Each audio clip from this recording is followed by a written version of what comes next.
O Evangelho do Dia com o Padre Primo Hipólito. Evangelho do Dia, quinta-feira, dia 31. Celebramos a 21ª semana do Tempo Comum. O Senhor esteja convosco, está no meio de nós. Proclamação do Evangelho de Jesus Cristo, segundo Mateus, capítulo 24, versículos de 42 a 51. Glória a vós, Senhor.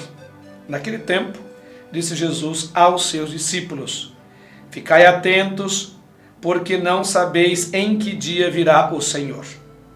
Compreendei bem isso.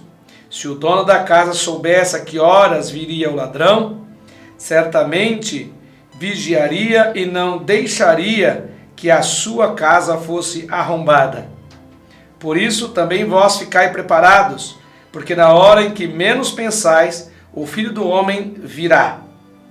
Qual é o empregado fiel e prudente que o Senhor colocou como responsável pelos demais empregados para lhes dar o alimento na hora certa? Feliz o empregado cujo Senhor encontrar agindo assim quando ele voltar. Em verdade vos digo, ele lhe confiará a administração de todos os seus bens. Mas se o empregado mal pensar, meu Senhor está demorando, e começar a bater nos companheiros, a comer e a beber com os bêbados, então o senhor desse empregado virá no dia em que ele não espera e na hora que ele não sabe. Ele o partirá ao meio e lhe imporá a sorte dos hipócritas. Ali haverá choro e ranger de dentes.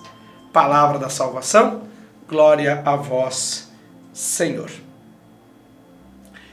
Meu querido irmão, minha querida irmã, hoje o Evangelho do dia, desta quinta-feira, nos coloca mais uma vez diante daquilo que nós falamos no Evangelho de ontem sobre as atitudes que nós devemos ter boas ou às vezes atitudes que nós fazemos más.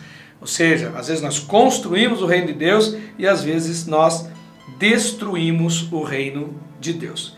Então veja que hoje Jesus conta essa historinha do empregado prudente e do empregado imprudente, do empregado infiel. Não é isso?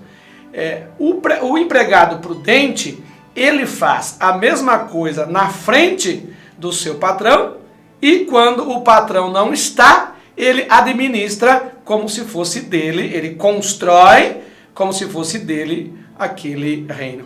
É a mesma coisa quando às vezes a gente mente para Jesus, não é isso? Ou mente para o Espírito ou mente para Deus. Quando eu estou na igreja, eu sou uma pessoa boazinha, eu rezo bonitinho, junto minhas mãos, rezo o Pai Nosso, rezo a Ave Maria, eu rezo o creio, eu participo da palavra, eu participo da Eucaristia, muito bonitinho, muito prudente, muito justo, tudo isso. Mas, de repente, quando eu saio dali, entre aspas, eu sinto que já não estou mais na presença de Jesus, porque Jesus ficou lá no sacrário, vamos dizer assim, eu acabo fazendo ao contrário daquilo que eu celebrei. É mais ou menos o que o Evangelho está dizendo aqui no dia de hoje. Qual é o verdadeiro motor, qual a verdadeira motivação que deve haver no nosso coração? O que eu aprendi com o meu Senhor, numa missa, por exemplo, eu agora vou praticar, apesar, é claro, das minhas limitações, mas eu não quero viver limitação. Eu quero viver os valores, as atitudes boas do reino de Deus, que Jesus, que o Evangelho, que a Eucaristia, que a missa, que as orações, que as ferramentas que a igreja nos oferece, me chama a viver. Porque senão, de novo, eu vou fazer uma igreja muito mercantilista, eu vou à procura da igreja só na hora que eu preciso de alguma coisa, algum sacramento. Quando eu estou muito necessitado de uma oração, eu vou até pedir para os meus amigos rezar. E quando eu estou bem, eu só participo de lá e continuo fazendo minhas coisas erradas no meu dia a dia.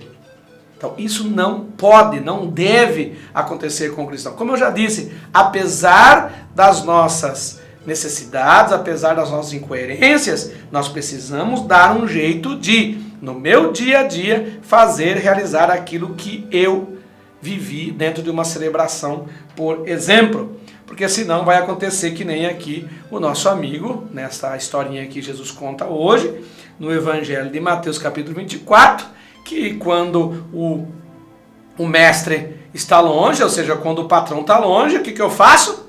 Eu vou começar a bater nos outros empregados, vou dar uma de bom, vou dar uma de poderoso, só porque o meu patrão não está aqui. Não.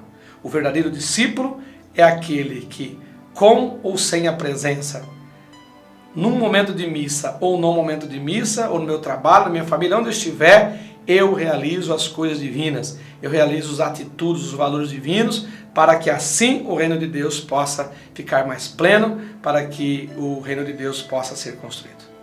Pensa nisso, povo de Deus, reza bastante, Deus abençoe, Deus os guarde, e que a mãe de Aparecida, rainha e padroeira do Brasil, das redes ao coração dos humildes, vos cubra com o seu manto sagrado. Amém.